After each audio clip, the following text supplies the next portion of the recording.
कोथिंबिरीची जुडी सुद्धा पारखून घेणारे आपण राजकारणाच्या बाबतीत इतके गाफील का? ऐऱ्या गैऱ्यांच्या हातात सत्ता देऊन मुरदाडासारखं गुडघ्यात माना घालून स्वतःच्याच मुलखात परक्यासारखं जगण्यासाठी जन्माला आलोय का आपण?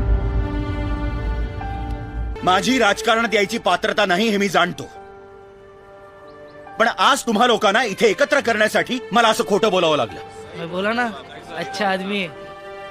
आज एकच सांगतो, जागे व्हा. अजूनही वेळ गेलेली नाही.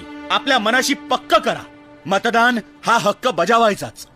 उमेदवार निवडताना त्याचं शिक्षण, त्याची निष्ठा, त्याची प्रामाणिकता, त्याची सामाजिक जाणीव हे सगळं तपासून बघा. तुमचं मत अमूल्य आहे, ते देताना नीट विचार करून द्या आणि मग बघा, तुम्हालाच तुमच्या शक्तीचा अंदाज येईल.